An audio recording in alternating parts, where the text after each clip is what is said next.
So we're going to go ahead and get started talking about this broad topic of EMF. And for those of you who aren't familiar, it stands for electromagnetic frequencies. And if you've been paying attention to the news at all, like there's been some rumblings about EMFs at different points, but it's largely not talked about in the healthcare arena. But I can promise you this, that it's affecting each and every one of us in a huge way.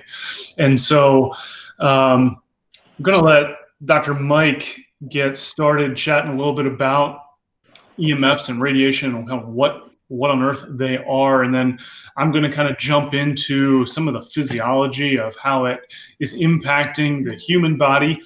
And then some of the disease conditions and things that it can be impacting from a health perspective. And then finally, Dr. Ash will be jumping in and talking a little bit about what we can be doing to remediate and help minimize our risk.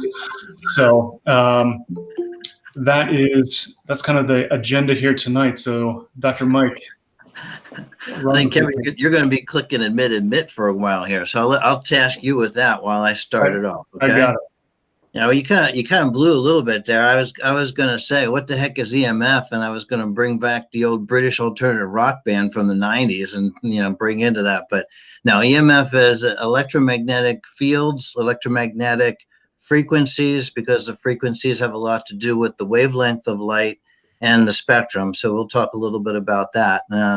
But you kind of start off with why I have to do physics. What does physics have to do with anything except maybe the Big Bang Theory or Albert Einstein, etc.? Well, physics, like chemistry and biology, are so vital to everything that we understand about life in general. So it's such a vital thing, and this is such a non-spoken topic, just like Dr. Kevin was saying. Because there's a lack of understanding, and because a lot of technology supersedes what's going on with our understanding of it. Just because we have the technology to do something doesn't mean we really understand. It happens all the time in medicine where, somebody may have had an MRI scan of the brain, and we have something called UBOs. We have unidentified brain objects on an MRI scan.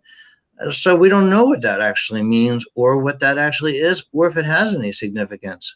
So, again, it's such an important thing to really kind of stop, put the brakes on things, and start to understand what we are capable of so that we don't, run into a bigger problem as well. So, first of all, electromagnetic fields, and especially electrical fields, are something that are natural. I mean, our bodies all have electric fields. And I'm going to let Dr. Kevin talk a little bit more, but basically the easiest analogy I have for everybody is an EKG, okay? So if anybody knows or has seen an EKG or has ever watched Grey's Anatomy or any other medical TV show, you've always seen that beep, beep, beep line up there, etc.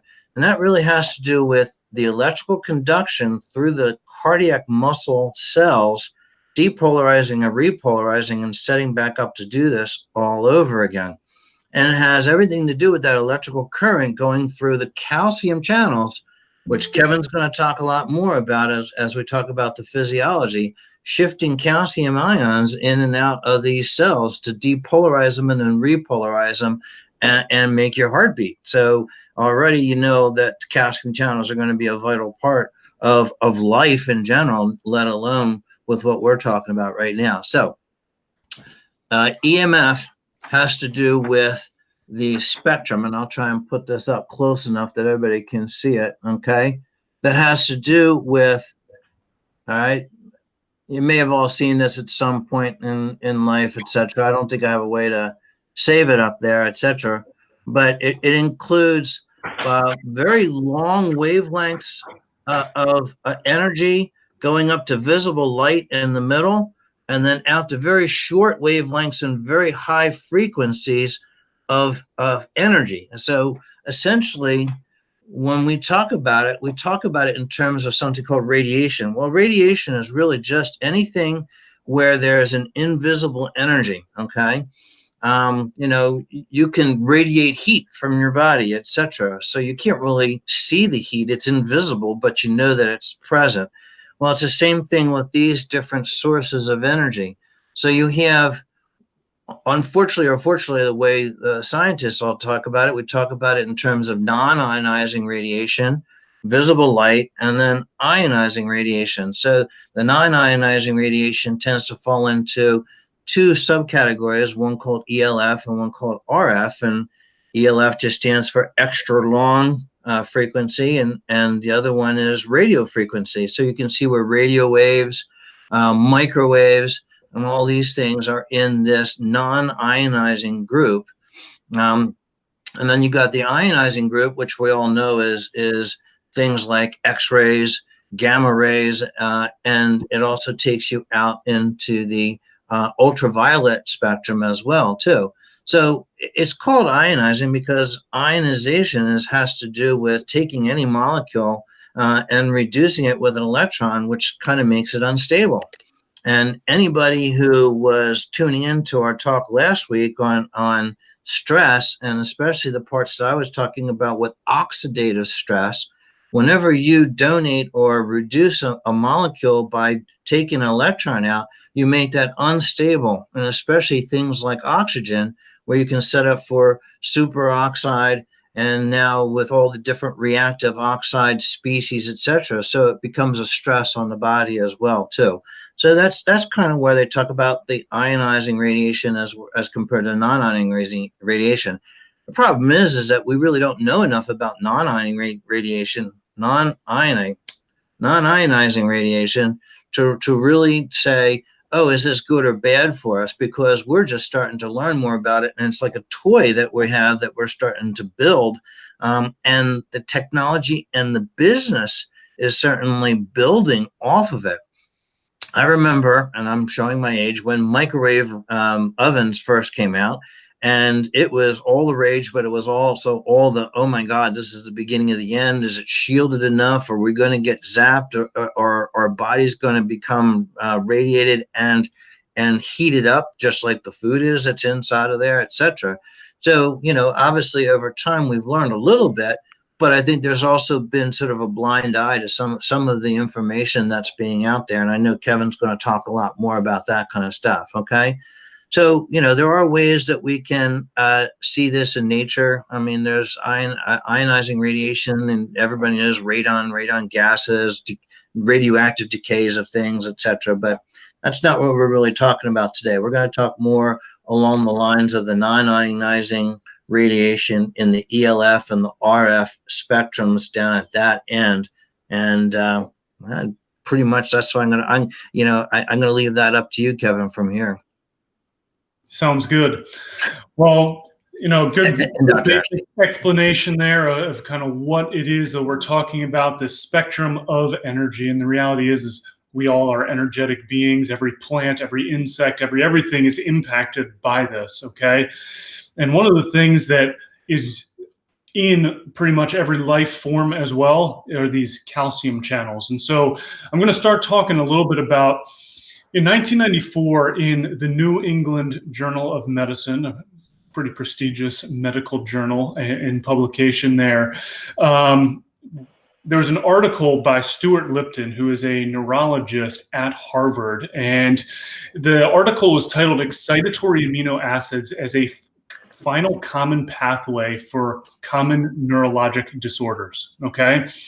And really what that was, and I spent a lot of time, drawing this nice thing up on an iPad so you guys could see. And then I realized that you guys can't see it at all. And I think that's God's way of laughing at me, trying to use a device when I should just draw it out on a piece of wood.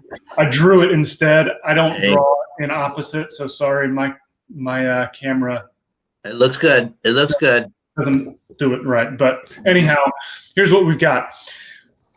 There's two excitatory amino acids that function in the brain as excitatory neurotransmitters. They're glutamate and aspartate, okay? Glutamate and aspartate also happen to be very common food additives because they excite taste. Now, that's a whole nother talk that we can do at another point talking about glutamate and aspartate, but you might be familiar with those terms a little bit, like aspartame or monosodium glutamate, MSG. These things are added to foods. Why? Because they are working at a brain level, okay? They are a neurotransmitter to our brain. But bottom line, we've got these two neurotransmitters, and they attach to this receptor called the NMDA receptor, which stands for N-methyl deaspartate. Nobody ever calls it that. They always say NMDA, so that's what we're calling it here. And these receptors are on the nerve membranes, okay? When glutamate and aspartate bind to the NMDA receptor, that flips open this voltage-gated calcium channel, okay? That allows calcium to go into the neuron, and that starts to increase the production of different free radicals in the cell, in the DNA, in the different neuron structures, and that can even lead to neuron death. Neurons are the cells in our brains, okay? And so this free radical production can damage the DNA, damage cellular components, and then actually even kill off the cells. But to elaborate even a little bit further, this calcium influx allows nitric oxide and superoxide to go into the cell. And by themselves, those two molecules are not necessarily bad. They're technically free radicals both, but they also have beneficial effects to your body. Your body needs free radicals too. Everybody thinks, oh, free radicals, that causes cancer. I don't want any of them. Well, your body actually needs some free radicals, okay? Nitric oxide, superoxide, they're not bad ones to have around. By themselves, like I said, this isn't a big deal, but because they're coming in higher concentrations and in close proximity to each other, they can bind together and form something called peroxynitrate. And that is a really big problem, okay? So when we talk about free radicals, this peroxynitrate is kind of like the king, one of the kings of the bad guys, okay?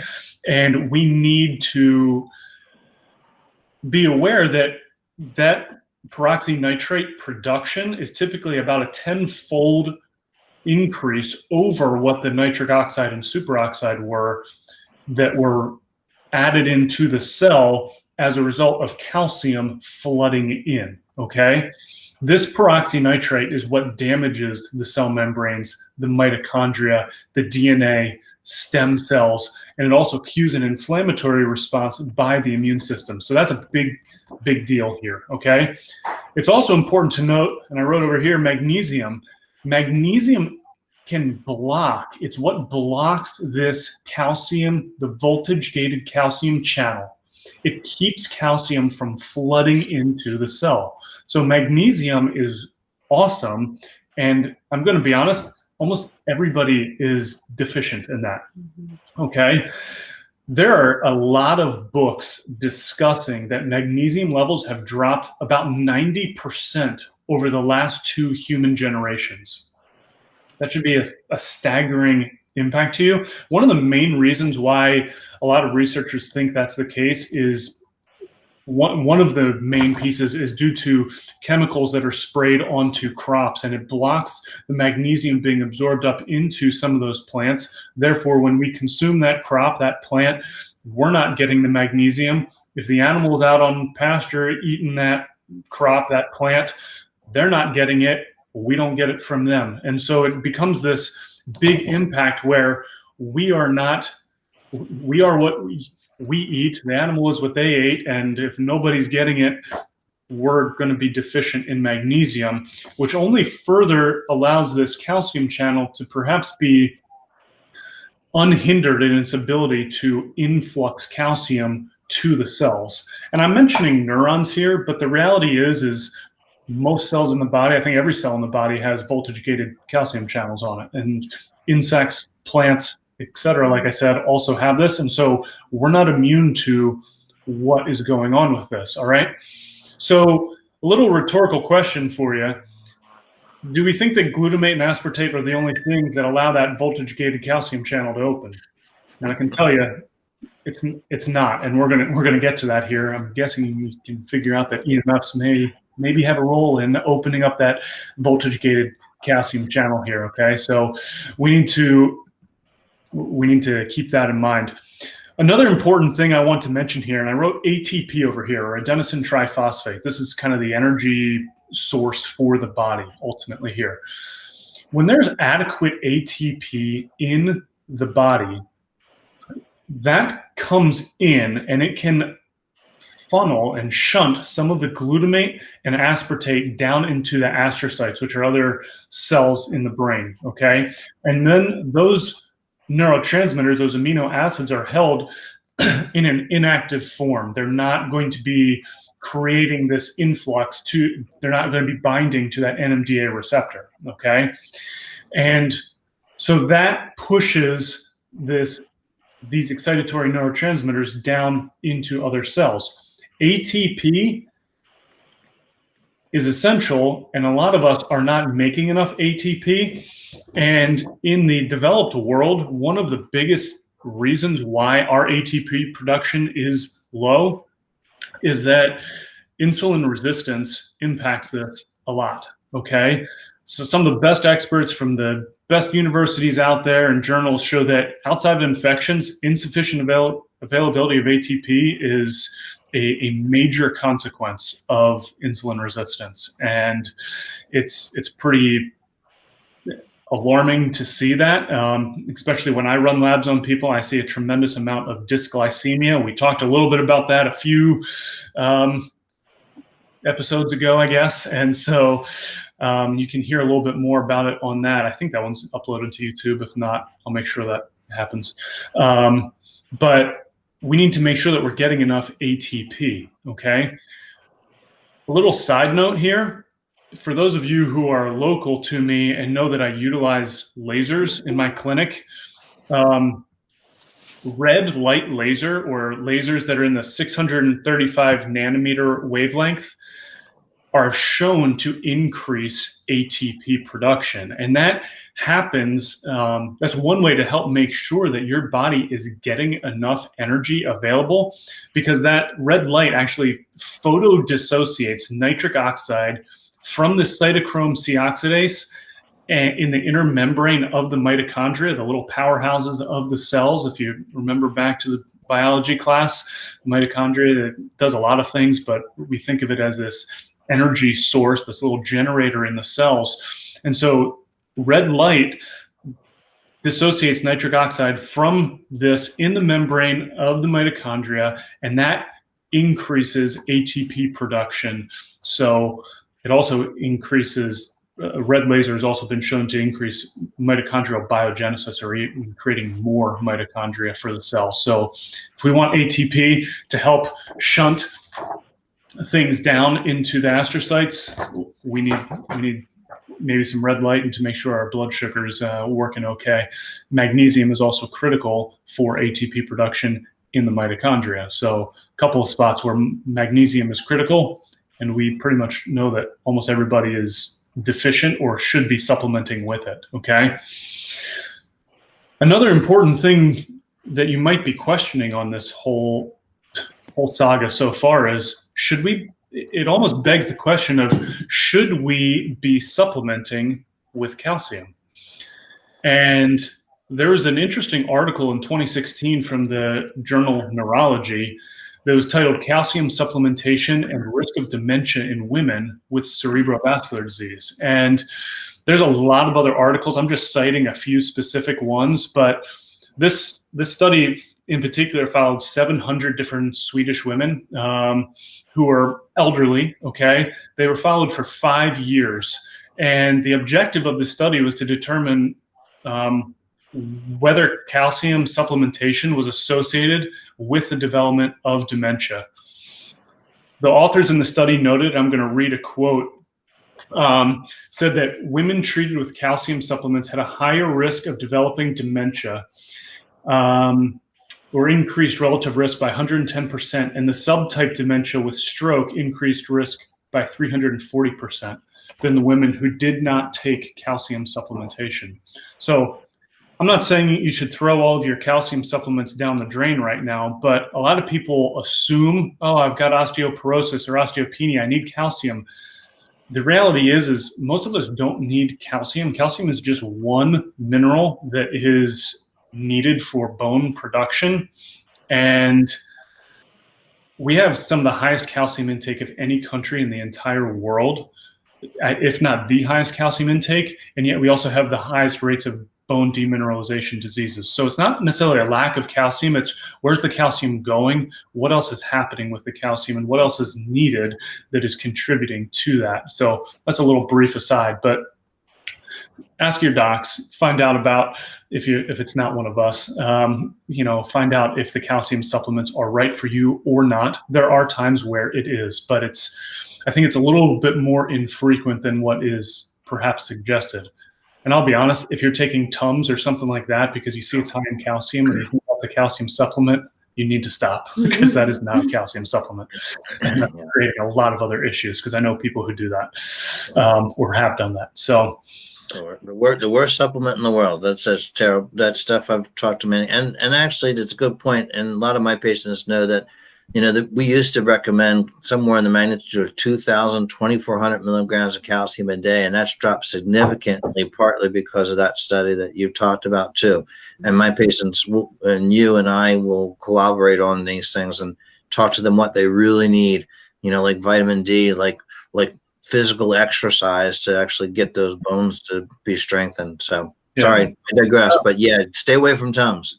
Yeah, they also are a significant source of heavy metals and aluminum, which I'm going to talk about in a few minutes, but you also don't want those being consumed either. So. Yeah, and I think this article that I was just citing, I think they were only utilizing 1,200 to 1,600 milligrams of calcium, so even lower than what Dr. Mike just mentioned. So, we need to be careful with that. But there's a litany of health implications with EMFs. So EMFs are stimulating these voltage-gated calcium channels. And because so many cells have that, we're seeing a lot of different health implications from that. There was a journal in the Journal of Cellular and Molecular Medicine in August 2013 out of Washington State University. It showed that electromagnetic fields acted directly on those voltage-gated calcium channels and created pathophysiological responses, or created disease responses. And that it was likely due to that nitric oxide and the peroxynitrate production, the stress pathways that were being implemented in the cell as a result of that calcium influx. So a lot of these health consequences were put together and combined into this giant study called the Bioinitiative Report. It came out in 2017. It's like 650 pages, textbook thing. It's like authors from 10 different countries, I think, 29 different authors, 10 MDs, 21 PhDs. There's a lot of smart dudes and gals who are sitting here putting together information on this.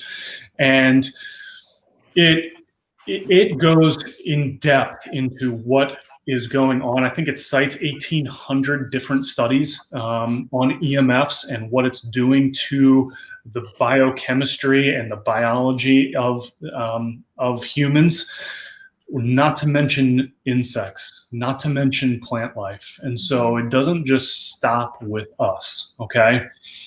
The National Toxic, and here's the thing, some of this literature has been around for quite a while, and we get our little cell phone inserts, all the little paperwork in the size like 2.5 font, and we throw it away. We don't even look at them or read them. But there's a lot of docs who are starting to talk about how this is kind of, EMF exposure is going to be the next big kind of smoking thing that has been told it's safe, it's fine. Regulatory agencies aren't doing anything about it, the FCC and all these other ones. And the reality is that the literature exists on this, that it is damaging, that it is a problem. The National Toxicology Program had a 20-year-long study done. And this came out several years ago now. I think it was $30 million study. They put a lot of money into this. And this was looking at 2G and 3G, not 4G like we all have now, not 5G like some of us have now. It was looking at 2G and 3G, and it showed the authors of the study sat there, and this 2-decade-long study said that there was significant evidence pointing to brain tumors, adrenal tumors, and heart tumors. Okay, gliomas in the brain, like significant evidence. Nobody talks about this. It's not, and that study was replicated, I should mention as well. And there's a lot of other articles showing this. Nobody's talking about it, and everybody says, "Oh, it's safe, it's fine, it's no big deal. Everybody has one." Yeah, I get it. Everybody used to smoke as well, and that has decreased, and we all know that it is not at all safe for you. Some of the different health implications that have been tied to it, things like tinnitus or the ringing in the ears, cataracts with your eyes, disrupted blood-brain barrier, so that membrane that is critical for protecting our brain, kind of deciding what gets into our brain, what stays out of our brain, impaired sleep and melatonin production, the hormone that helps to initiate and sustain sleep, disrupted gut epithelial lining, or kind of lending towards leaky gut. I just talked about leaky brain essentially with blood-brain barrier disruption. We've got leaky gut here as well. Increased toxin absorption due to metals in the body. I'm not going to steal that from Ash, but metals in the body like amalgams in the teeth, that is a problem. Different cancers, I just mentioned brain. Breast cancer has been implicated with EMFs, childhood leukemias, different arrhythmias. Doc, you mentioned the EKGs. We got a lot of calcium and exchanges that are going on with the heart, and when electrolyte imbalances are getting messed with, arrhythmias different ones have been linked to that. I don't know if you can speak in your time in practice even, Doc, since you showed your age already talking about microwaves being coming out. But, have you seen, I'm just kind of curious because I haven't asked you this question, have you seen an increase, in your opinion, in arrhythmias that you encounter in practice? I'll say that, as you probably know, and you see the advertisements all the time for atrial fib, okay? Mm-hmm. How many times? Now, part of it's because there's been new guidelines with anticoagulation with atrial fib, et cetera, but I will tell you that I have no doubt that there certainly is a much greater recognition and incidence of atrial fib.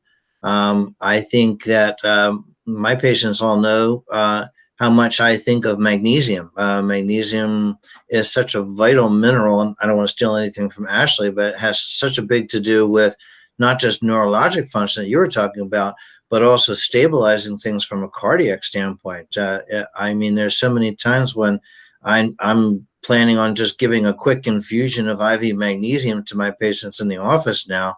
And that's going to actually help to settle down so much, because so many of our other medicines deplete the magnesium even further than what's in the diet lacking, sure, et cetera. So there's such a big vicious cycle with all that stuff. ADHD, I don't think you mentioned anything like that, but I think that that's a big thing too. Now you're seeing, there's some implications that ADHD, ADD, are to some degree related to EMF, and that's a big thing with those neurotransmitters as well too. And then actually with ADHD and ADD, there's a lot of them people that have that also have an electrical arrhythmia called WPW or Wolff-Parkinson-White syndrome, which is certainly increasing in incidence, and anybody who needs to be put on medicines for ADD needs to actually be aware of that too, and they need to have baseline EKGs. So sorry, I digress, but yeah. No, it's good. I mean, those neuropsychiatric illnesses, things like different autism spectrums, even Asperger's, ADD, ADHD, just anxiety, depression, things of that nature, huge implications with this. We know that neurotransmitters are dependent on things like magnesium. I've talked about that before, but we're lacking some of these things. We've got this influx of calcium. We know that we're having oxidative stress, this free radical damage to the neurons in the brain. There's the whole inflammatory cytokine model of anxiety and depression that is being talked about a lot in the literature at this point. And so, that is one mechanism, one potential mechanism for the anxiety and depression.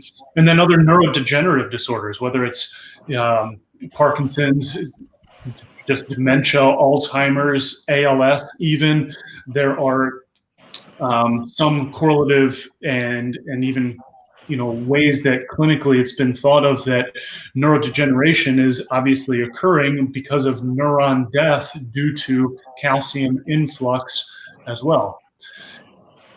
There's a 1998 study in The Lancet, which is another huge medical journal, that even showed, going back to the heart real quick, a 5 to 10 point increase on your blood pressure just from EMF exposure, okay, from cell phone use. They were looking at cell phone use with that study.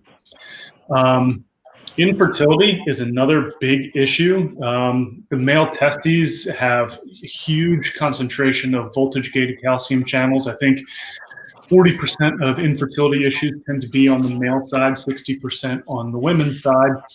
But when we look at male infertility issues, whether it's altered sperm shape, sperm motility issues, sperm counts, we know that the testes have huge concentrations of these voltage-gated calcium channels, and most dudes keep their phone right in their pocket all day long, pretty close proximity, and that phone is constantly pinging, looking for the towers, and if you've got a big hard case on it, that's going to be making that phone work even harder. Okay.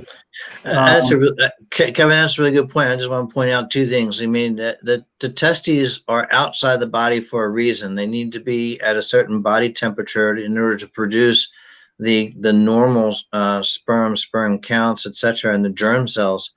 You got to remember that microwave radiation is somewhere around 2.4 gigs. You're talking 3 gigs already. So and you know what microwaves do to your food. So can you imagine what microwaves are doing to your testicles if you have it down in that area too? And it's just constantly pinging and going off all the time.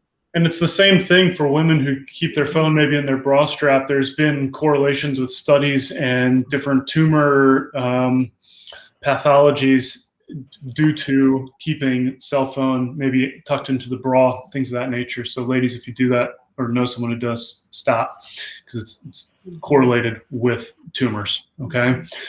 And then for women, on the women's infertility side, there's a really delicate balance of female hormone production, obviously, and that was altering during the fertile years throughout the month significantly. There have been studies that show EMF exposure actually being a cause of low progesterone levels, which can lead not only to infertility, but to miscarriage as well.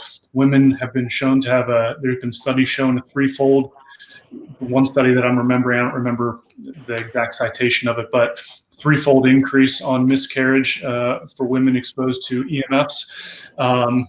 Disrupted menstrual cycles, increased menstrual bleeding as a result of EMF exposure has all been shown in the literature. That Bioinitiative report is one source to see all of that in detail if you feel like reading an encyclopedia about it. Kind of one of the last things that I want to talk about, because it even correlates to some of the latest COVID stuff, not that anybody wants to hear about it anymore, but a Journal of Immunology Research in 2017 was looking at how EMFs play a role with vitamin D receptors, and it alters the vitamin D receptor shape. And so that's a really big deal for immune system function, but for those with autoimmune disease or other chronic diseases as well. We know what a big deal vitamin D is. If those receptors are being shown to be distorted as a result of EMF exposure, we've got to reconsider what is happening in autoimmune disease and our exposure to EMFs. And then as well, if we're wanting to optimize immune system function, hence in like a pandemic, we want to perhaps be considering what might be going on. I know Ash is going to talk a little bit more about pandemic correlations with EMFs, because there's some interesting ones out there. So I'll let them transition to that. Yeah, so I mean, it's just a brief discussion here, but it's worth mentioning, obviously. I'm drinking my magnesium right now, by the way.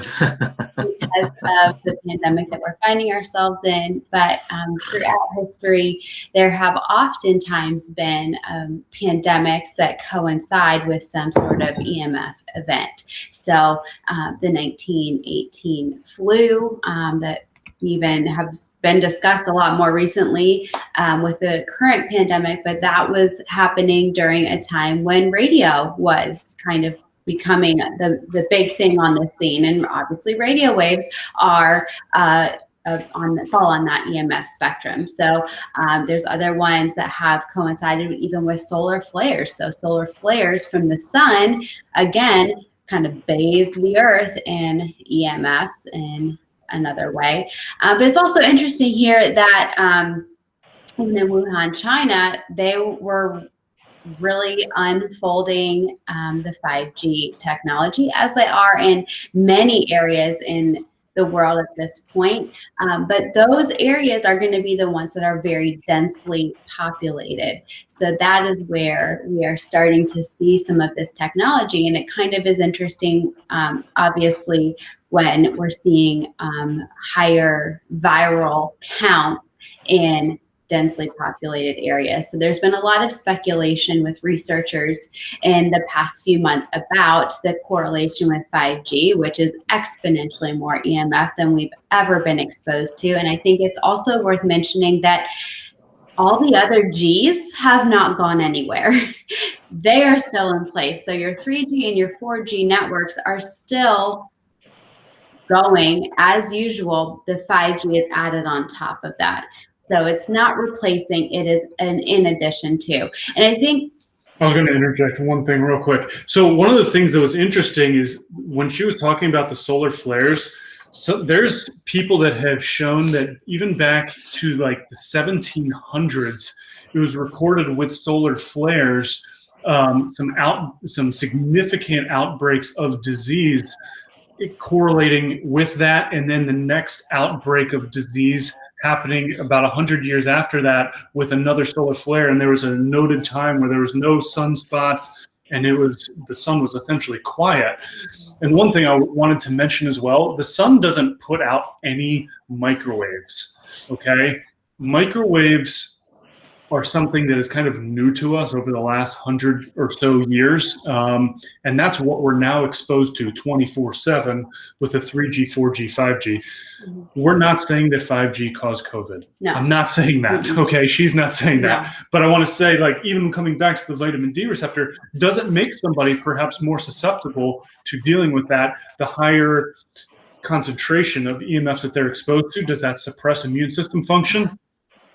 There's plausible mechanisms for that. And we know that viruses impact the DNA, and the same exact note, EMF impacts the DNA. So we're just doing our due diligence to say, hey, this is what history shows. History often repeats itself. It's an interesting time that we find ourselves in, and there is speculation, but again, we don't know, and hopefully time will tell, but regardless, it is worth being mindful of. Definitely. Okay. I was done. All right. So another thing I want to talk about before we get into strategies here is EMF in children. So we have been talking a lot about adults, and just the studies that we've mentioned have been done on mostly that we've talked about have been, regarding adults, but there is actually a lot of research regarding EMF in children, and as you might guess, children being smaller and in going through stages of development are actually much more susceptible to the harmful effects of EMFs. So, partially, if you think about cell phone use, their bones, even like here in the skull area, they're going to be thinner and less dense. And, even just their physiology is going to set them up to be more hindered by these frequencies. So it's actually been found that mothers that are exposed to EMFs are 20 times more likely to give birth to an autistic child. So there is a correlation there with mothers even, who are pregnant being exposed to EMF and then having obviously detrimental outcomes on the child. EMFs really inhibit the development of brain function, and specifically the areas of the brain that kind of intrinsically make us humans, like things like compassion and concern for others. Like those parts of the brain are underdeveloped. We have seen that in the research that those parts of the brains are impacted and oftentimes underdeveloped. It's also worth noting that heavy metal exposure in adults and children can make us even more prone to detrimental effects of EMF. And it kind of makes sense, Heavy metals are conductive, so they're going to take those EMFs and conduce them even in greater frequencies and have more of an impact. So, vaccines have adjuvants that are heavy metals. So it's actually been shown that the more vaccines a child has, the more detrimental effects of EMFs. But the same goes for adults, amalgam fillings and crowns and even orthodontics. The EMFs can make them orthodontic features kind of release nickel, which is again another a significant hormone disruptor, but it has a lot of other physiological detriments as well. Let's see here, did I forget any? But yeah, just being mindful of heavy metals exposure in general. Even women, wireless. I always recommend women to really not purchase or wear underwire bras, because that is going to again offer a conductive element right near an organ that you really do not want to have exposure. You're strapping an antenna on, and you're also impacting lymphatic flow as well, which is a big deal. So no underwire bras. So just be mindful of that. Obviously, if you're eating a ton of seafood or, really it's hard to stay away from heavy metals. It's even in tap water, things like that. So we could talk a whole lot more about heavy metals, but just for tonight's purposes, realize that we are exposed to that, and it is going to make that EMF exposure even greater. Labs. So we love functional lab testing and running some things to help us understand where the body's physiology is at. And we're just sort of learning to see some trends in our lab work, but some of the things that we might notice in our blood work would be actually an increase in LDL cholesterol. So that's a cholesterol that we really don't want in high amounts. So we see that is oftentimes increasing with, in proportion to EMF exposure. Having mentioned about, sex hormones, we do see a decrease, like he said, in progesterone and testosterone in particularly. So those things are going to go down. It's also going to wreak havoc on thyroid hormone, which is, again, we need thyroid hormone in every cell in our body, so that you can just see the implications there. And again, it's going to decrease white blood cells. So again, a significant impact on the immune system there. So some things to just be mindful of, obviously if you have labs that come back with those markers, it doesn't necessarily mean that you are, being exposed to high levels of EMF or it's a concern, but it is something that we might consider as we look at health history and things like that. So I want to also kind of just discuss briefly some supplementations that would be helpful for if you know that you have been exposed to EMFs or just want to help, support your body on a daily basis. So anti-inflammatories like resveratrol and curcumin are we mentioned those, I feel like almost every week. Those are really great supplements. They're going to have anti-inflammatory impacts on the body. So those are going to be great. We talked about magnesium a lot. If you're not supplementing with magnesium, it's probably a good time to consider supplementing with it. There's all different forms of magnesium. I'll say, citrate, glycinate, malate, threonate, on and on. The kind matters, and depending on what your goal is. So chat with your doc again on that. Absolutely. And again, there's actually significant research talking about, like Dr. Mike said, about IV magnesium. So even if you find yourself, perhaps you have work in a profession where you are, in a greater risk of exposure to EMF or whatnot, considering like an IV magnesium could also be super beneficial. We also use various binding agents in our practice that can help bind and help your body excrete radiation. Another thing that we should discuss is methylation. So methylation, we have actually done a whole blog series on MTHFR, which is a genetic SNP or single nucleotide polymorphism that's really implicated in a lot of physiological processes within the body, but mainly, detoxification is a big one. So if you have those genetic SNPs, it might be worth talking to one of us about and just kind of seeing if you are functionally methylating. I don't like just saying, oh, you need to support methylation if you have those genetic polymorphisms, or you might not have those genetic issues, but you might be under methylating. So we want to look at is your body functionally methylating? Because if your body's functionally methylating, it's going to be better suited to deal with some of the effects of EMF.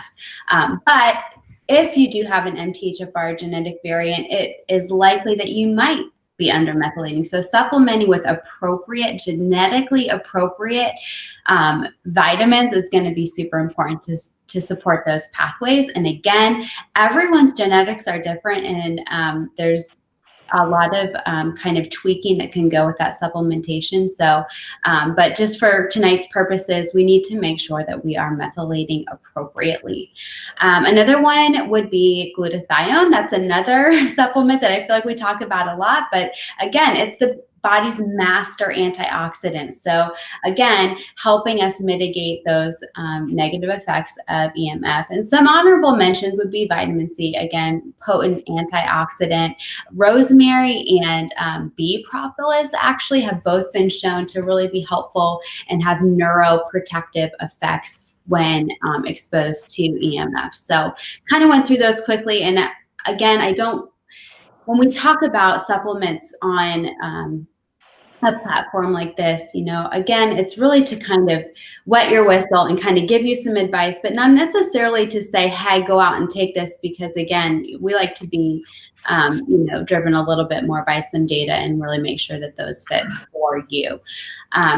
Okay, so with all of that, I think let's get into some of the nitty-gritty. What are some practical ways we can help support the body in the face of this electrical, magnetic, and the radiation soup that we kind of find ourselves in? So first and foremost, and this is free and easy and has so many wonderful physiological benefits, would be grounding. So having our skin or our bare feet exposed to the earth's surface, preferably, something like grass or even concrete or rocks or dirt, something that we are, having a consistent, prolonged exposure. So the earth is also electrical, and it's arguably some of the greatest electrical fields that we can come in contact with.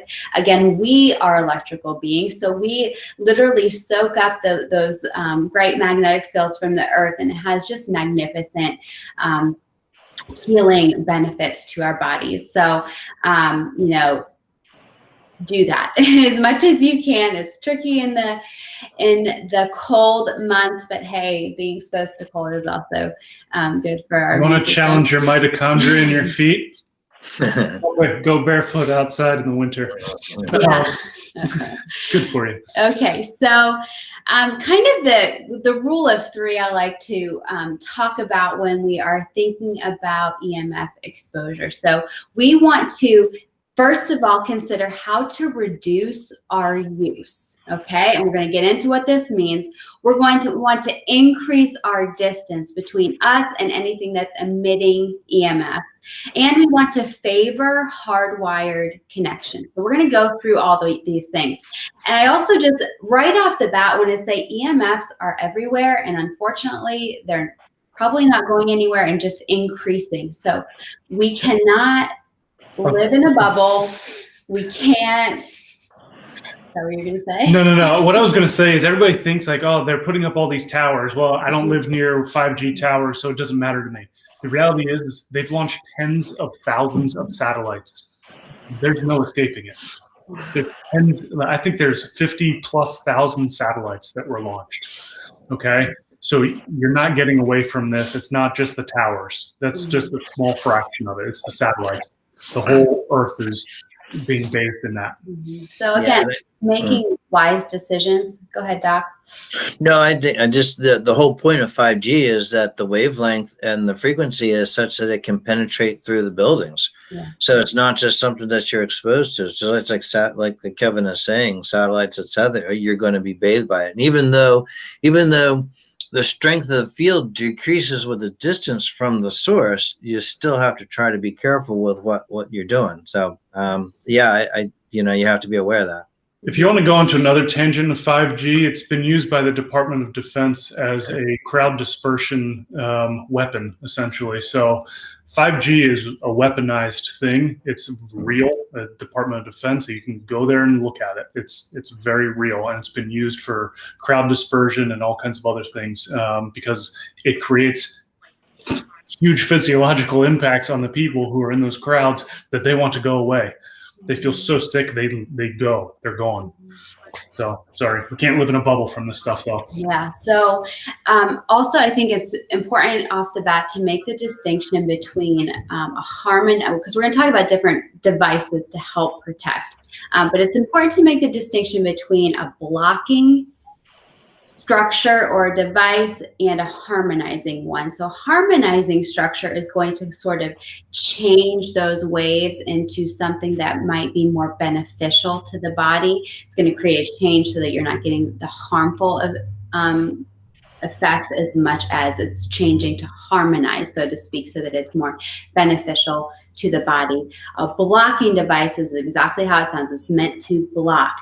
Now, that might sound like a really great thing, and sometimes it absolutely is, but it also can make signals work harder, which can also have a negative impact. So, for an example, if your cell phone has a blocking device on it, your cell phone is going to have to emit more EMF and work harder and have just a greater input of EMF because something is working against it, if that makes sense. You've all probably held your cell phone when it's had like one bar and it's trying to find more, and it's like the phone is actually starting to get hot in your hand.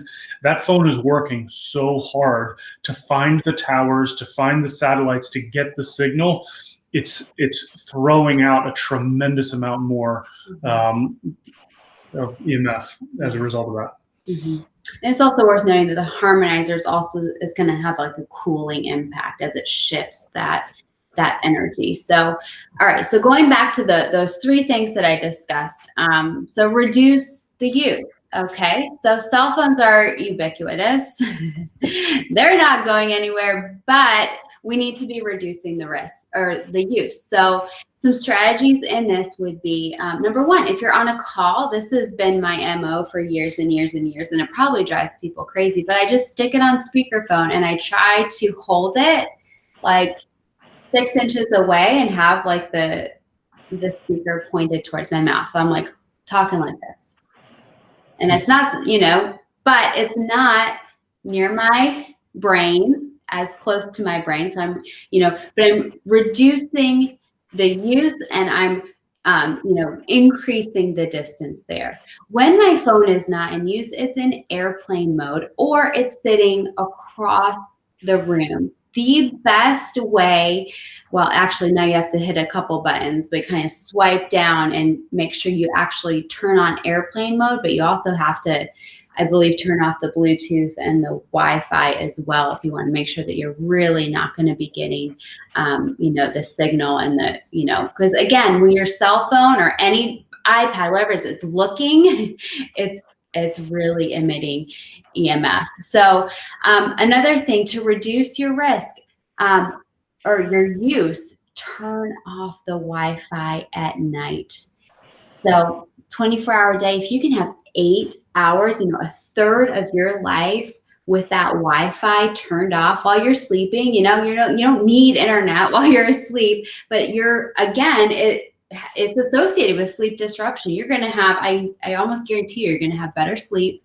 And you're not going to be exposed to that. So turn off your Wi-Fi at night. There's timers that you can have installed. There's remotes. There's so many wonderful gadgets out there. And I am working, again, we posted our first blog post on EMF. There's going to be a series of probably 4 or 5. So I keep thinking of more things and adding on and writing. So, but I am going to have a master list of different EMF protection that I'm referencing here and linking to the exact ones that we either have in our home or would recommend. So again, turning off the Wi-Fi at night.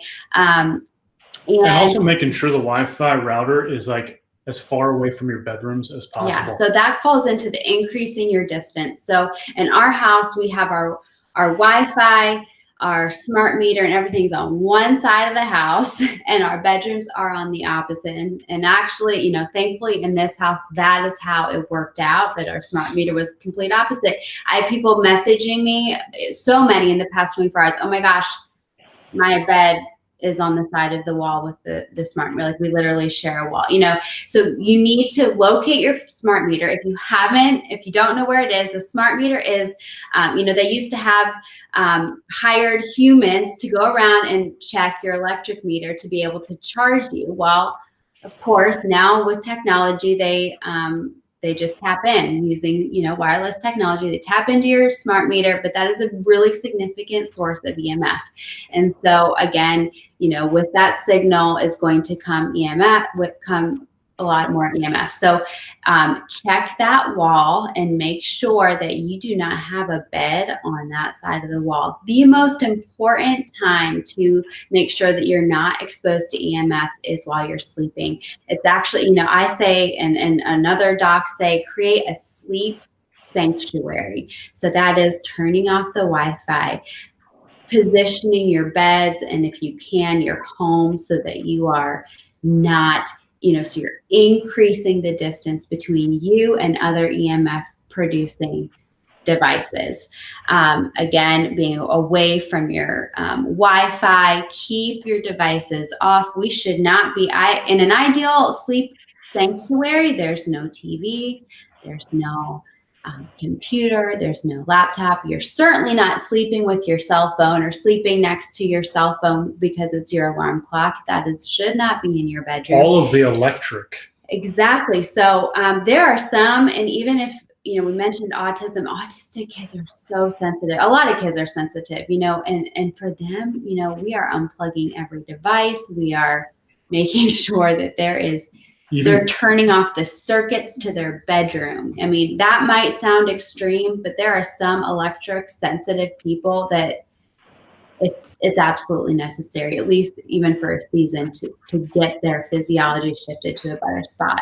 There's a lot of dirty electricity, and you can test for this, and we'll talk about that in a second, but there's a lot of dirty electricity where, you know, outlets are not properly grounded, switches are not properly run. You've got other issues in the actual electrical wiring of your house that produce massive electric and magnetic fields that can really impact you. It's funny because we were I was walking through testing some different things in we'll our just house. Show it now. We got this. So there's a ton of different meters out there. Okay. But I was going through and testing, and we had this one dimmer switch, and it was just, I ripped it out. It was actually near my side of the bed. And it was weird because I was like, some nights I feel like I'm buzzing, and I couldn't figure it out. It was the dimmer switch, and it was on the side of my bed. Yep. But hey, nobody's perfect, and we learned. So again, being mindful, actually dimmer switches, like you brought that up, they are actually a lot more, rather than your flip off on and off switch, they're going to be producing more. All of our smart appliances. Yeah. So they're calling, they're wanting the signals, they're wanting, us to tell them what to do. So they're constantly engaging with all of our surroundings and looking for our devices and trying to sync. So smart ovens, I don't even know what else smart do they even make. Thermostats, even like that Amazon Echo and Google Home, whatever it is, all these smart devices, when you can turn your washing machine on with your cell phone, not necessary. Okay. And I we should probably have said this off the top, like this could be so overwhelming. I mean, we think about our modern convenience, somebody that isn't privy to this, information. Oh yeah, like that's so great. I can turn my oven on my way home from work or whatever. So don't feel completely condemned or overwhelmed. I think, and I tell this in any health shift, whether it's diet or starting your supplements or starting exercise or, checking in on your EMF exposure, one step at a time, have some grace, make the decisions because your health is going to benefit from it. But you don't have to run around your house like a mad person and change everything out overnight. That would be my personality. And I've done stuff like this. But even just to give you an example from our family, like we've been aware of EMFs for years. And so we've been making decisions for probably at least 5 years through that lens. So, and even I hopped on Instagram and shot a video the other day of, we had an LED noise machine in our girls' room. So noise machines, moms, dads, or even, it was actually a wedding gift because I couldn't get used to listening to him breathe. So heaven forbid I breathe at night. We had our noise machine early in marriage, and I happened to just stick it in our baby's room when we became parents so that, you think that it'll help the baby sleep better, whatever. So be mindful that those are going to be, again, EMF producing, also baby monitors. So if you're, a new parent and thinking through some of those exposures, noise machine and baby monitors are actually big ones. But I even said the other day, I had this, and again, we've talked about blue light in the past, but we have, if you have your alarm clock next to your bed, again, something that's plugged in, it is going to have, we actually measured some of the clocks in our house and we ripped them out and we threw them in the trash. It was time for us to get rid of those. But just the other day, that was one that I did just this week.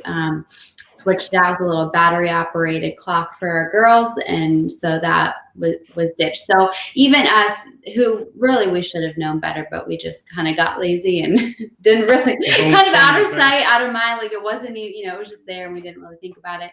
But again, it was there and we made that choice. So hopefully that kind of gives you some ideas of, creating that sleep sanctuary. If you have an electromagnetic sensitive child, an autistic child, or you yourself, if you feel like you kind of buzz, they have they look like a mosquito net that can go around your bed, but it's actually like a Faraday net that actually, again, kind of creates the shield around you while you're sleeping. I'm happy to link those when we create this and publish that blog post. But just so you know, there's a lot of doctors that work solely with autistic children, and that is a huge piece for those kiddos to be able to have that sleep sanctuary. So again, I also mentioned to favor hardwired connections. So it kind of feels like you're going back in time a little bit here, but hardwired internet. So we actually are switching over to this ourselves in our house.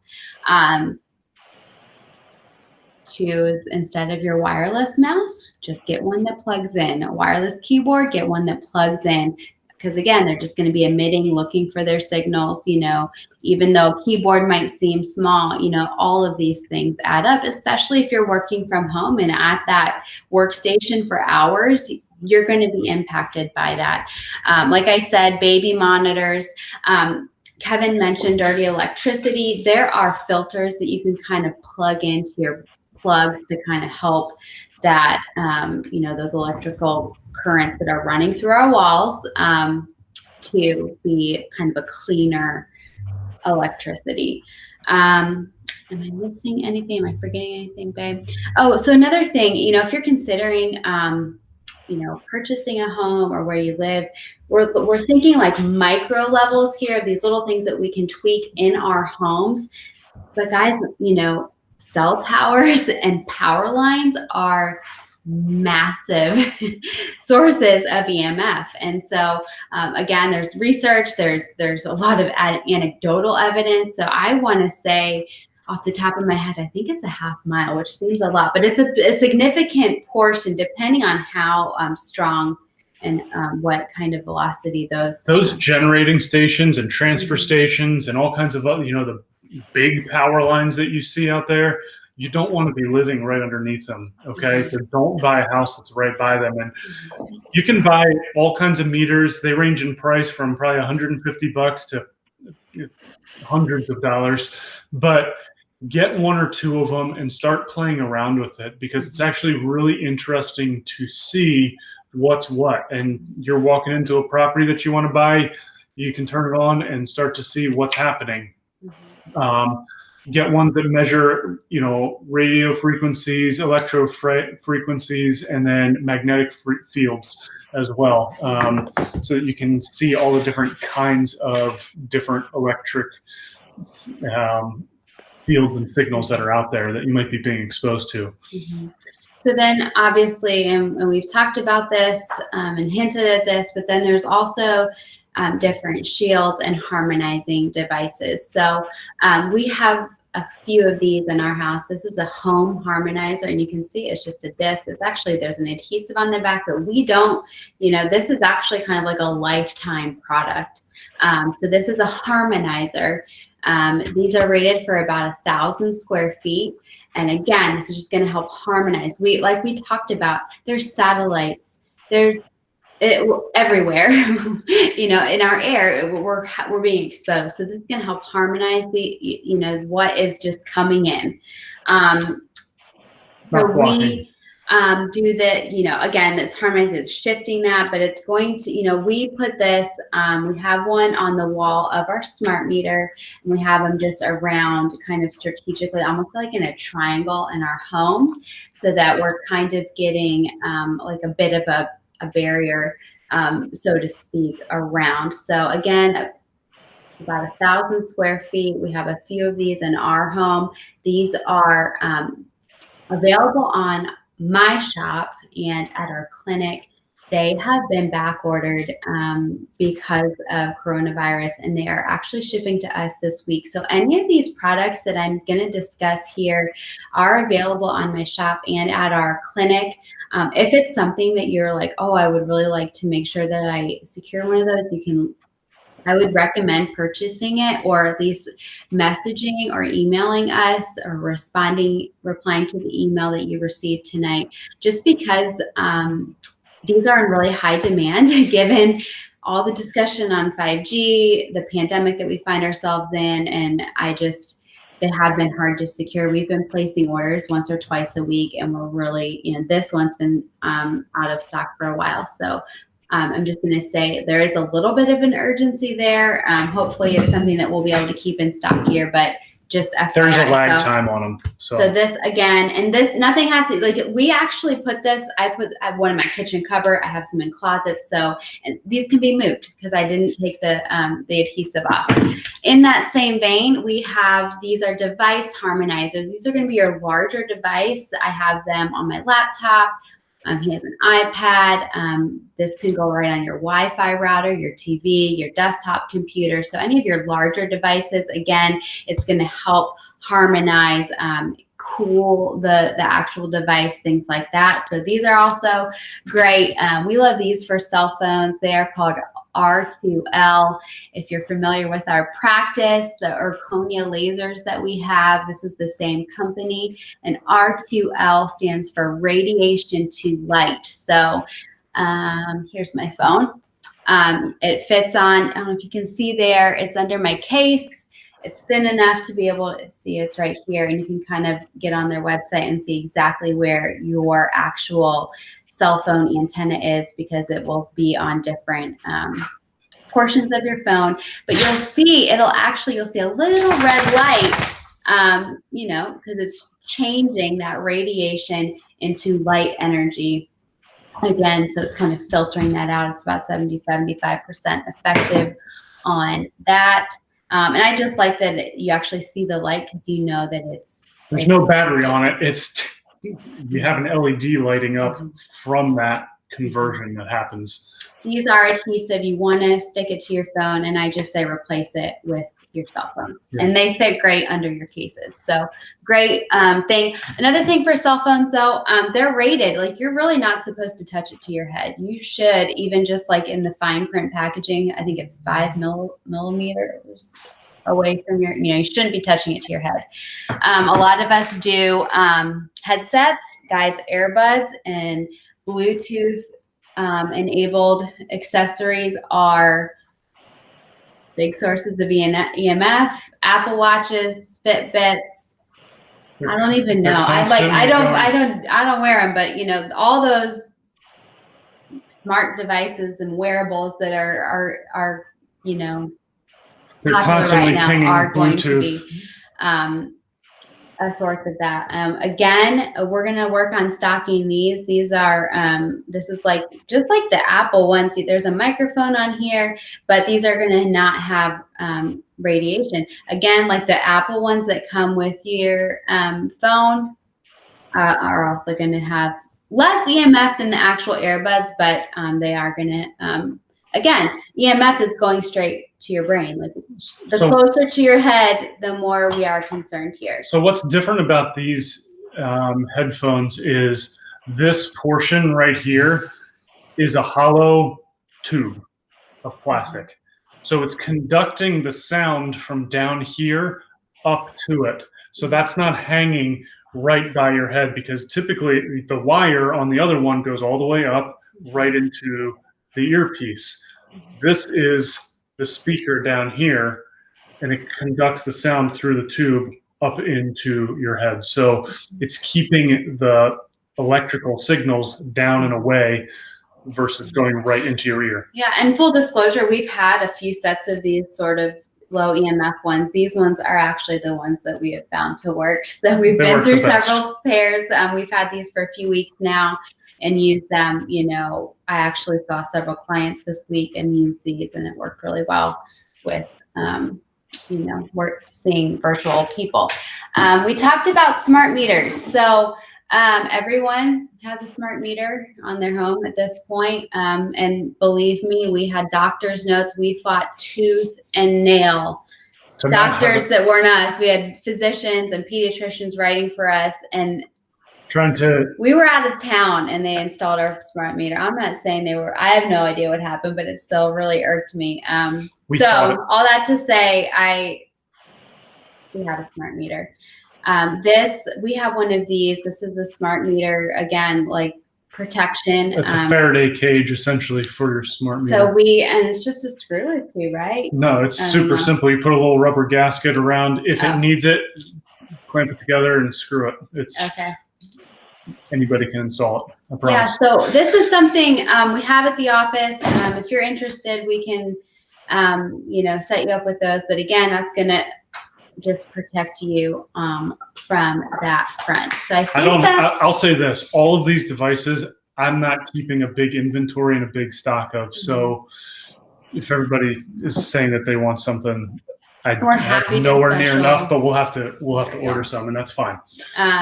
Yeah, I mean, it's something that we feel is important and want to get into your hands. But so I think those are all of our gadgets. We did want to share a couple books and resources for you guys.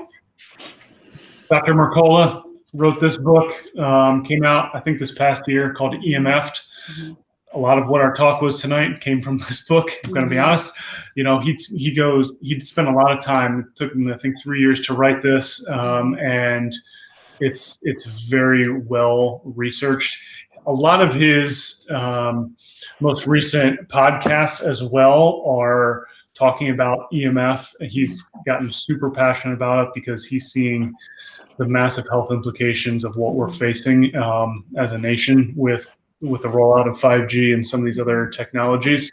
Actually, that made me remember a few other things, because he does a lot more even to protect. So a few other just little practical things. There are Faraday cages, like little black, they're probably the cute ones too, cases to put your phone in during the day to even protect more than just airplane mode. There's also paint that you can paint your home in that is going to block EMF. There are films that you can put on your windows. There's all these clothes, underwear, hats, whatnot. So the sky's the limit. There's so much. But one thing I did want to say, as far as a shield, a time that I would really recommend a shield is a laptop shield.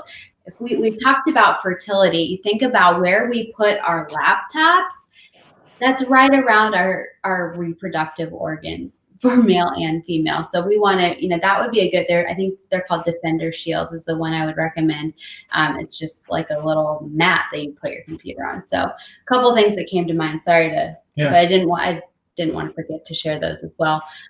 This book, The TechWise Family, is also a great resource. We read this together as a couple, some really great practical things in here. This, I think it's actually a faith-based book as well. So just be forewarned that I think there is some, references to God in here, but it's actually been like several months since we read it, so I couldn't quite remember. But the purpose of it is to try to help put technology in its place rather than letting technology control you. You are controlling it, because I think a lot of us are way too connected. Way too much. So we're talking about physical today, and I think there could be so much to say for the emotional and spiritual components of always being connected and distracted by our devices. But that is for another time. But that's a great resource if that piques your interest. So let's jump into a couple of questions here.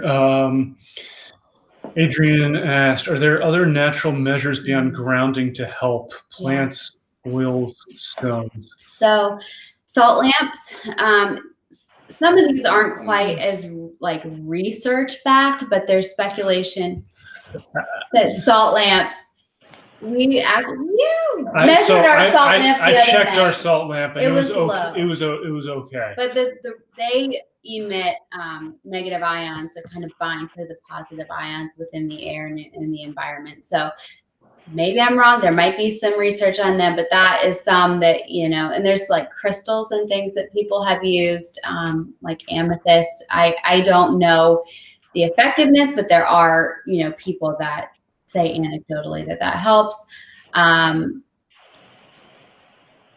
I think house plants are grounding and wonderful in many ways, but I'm not sure that they're going to be as effective in, protecting from EMF. They're certainly going to, benefit your space, but not necessarily that. And I just talked about some, essential oil, rosemary. Like I said, that rosemary essential oil is going to have those antioxidant and neuroprotective benefits as well. So not necessarily to mitigate the EMF, but it could support your body, to diffuse that in your environment as well. That's a good question. I had a question about some of our EMF protection and why we chose those brands. For many reasons, mostly because there was third-party research involved in both of these companies, and it's just been our tried and true. We've used them for us and for many, many years, and again, I've had people who are electro-hypersensitive, and they have utilized these devices as well. And I'll say this, like the harmonizers and everything else, even the R2Ls on the phone, don't let it lull you into a false sense of security. You're still being exposed to things, okay?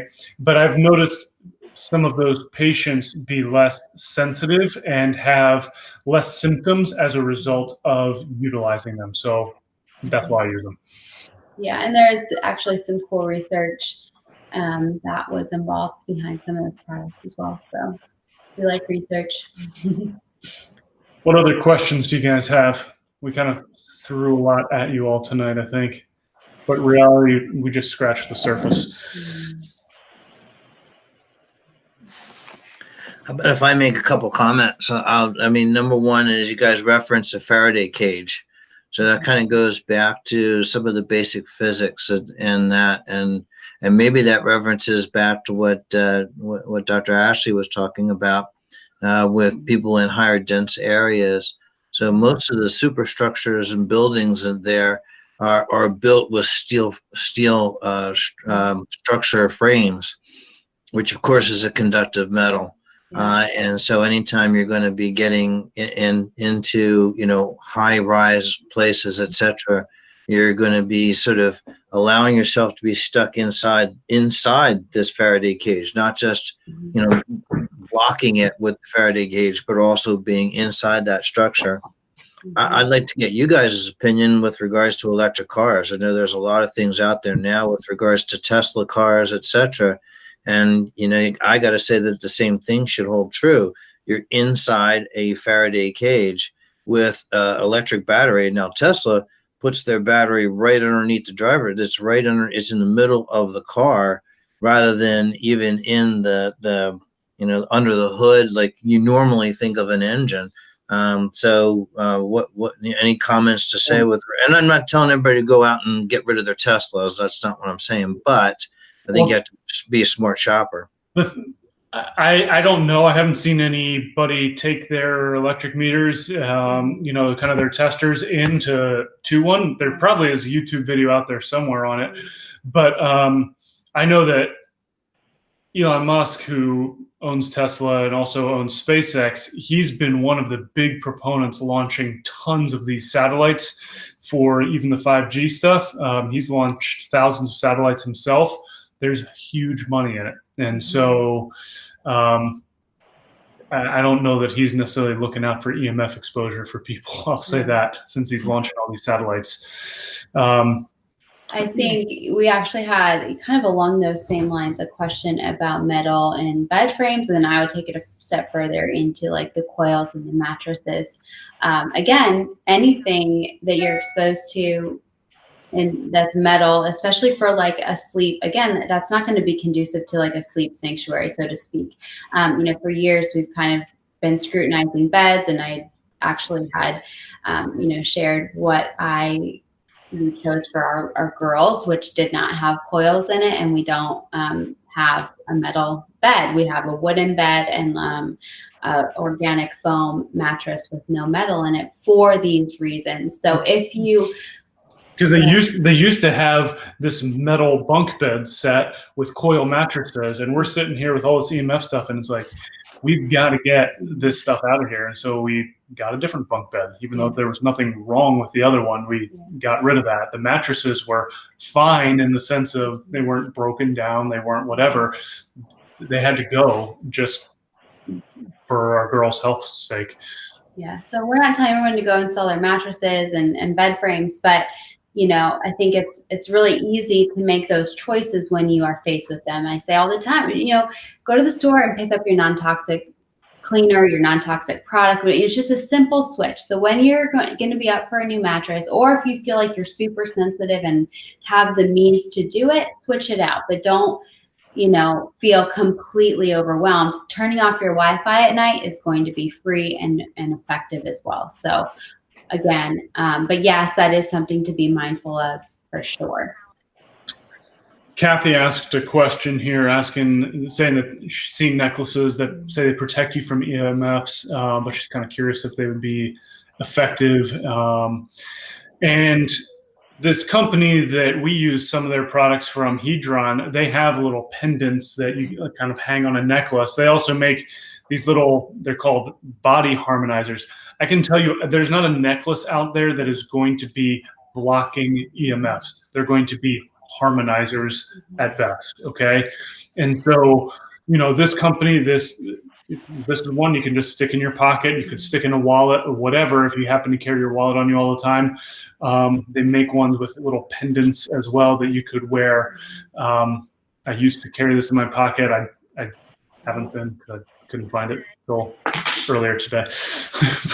but and I think they're harmonizers. They're not blocking. I personally am kind of with you on that. Like, we're electrical beings. How do we really know how that's going to play with our human electricity? I don't know. You can get body voltage meters to measure as well what your personal body voltage actually is. But then, coming into other testing things, I haven't looked. We don't have a body voltage meter ourselves. I haven't done that yet. I think there's ways you can play around with just a general multimeter and measure yourself that way as well. But I could be wrong on that. But in terms of meters, there's a lot of different ones out there. Mercola talks about a lot of different ones in here, kind of gives reviews, the pros and cons of them in this book. So that's a good one. I settled on, I've got one right now. I'm probably going to get another one here at some point in the near future. I got the Tri-Field because it does measure magnetic fields, electric fields, and radio frequency fields, both standard and weighted. Super simple to use. Some of the other ones are kind of complex in terms of how you read them and use them. This one was kind of super user-friendly and idiot-proof for someone like myself who's not necessarily very electrically inclined in terms of understanding all kinds of different components and the physics of electricity. I'm learning, but I'm not an expert on the physics piece of it. But it's super simple, and it just measures things, so it's not reading much of anything right now. But if I were to bring it closer, it would probably start measuring up. Can't see it, but yeah, so that's a very simple one. The Tri-Field TF2 is what that one is. But Mercola gives a really good breakdown. He probably even has it on his website of the different kinds of meters and price points. It's all listed out in his book. We can link that one in the upcoming blog. Yeah. Any other questions?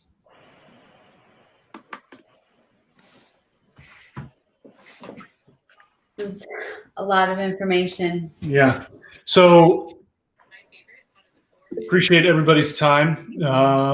And we'll be sending out an email with when the next one is. And we were good at these last couple ones with having a topic picked out. And the next one, I dropped the ball. I didn't initiate the conversation with Dr. Mike. Yeah, it was mutual. It was mutual. So, we have to harmonize. Yeah, exactly. So, but obviously, we love to hear from you, things that you guys are interested in. So, again, you're welcome to reply to that email that you received from me earlier with topic suggestions. Yeah, please. Gut health and autoimmunity and hormones are kind of been some topics that have been asked about. So those will probably be forthcoming. But yeah, haven't. Yeah, this is about you guys. This isn't about us just talking. So these are topics that have come up and have been asked about. So yeah, reply and give us some ideas too, so we don't have to think too hard. Thank you all for hanging with us through all this information tonight, and it is such a pleasure to serve you guys in this way. Be in touch soon.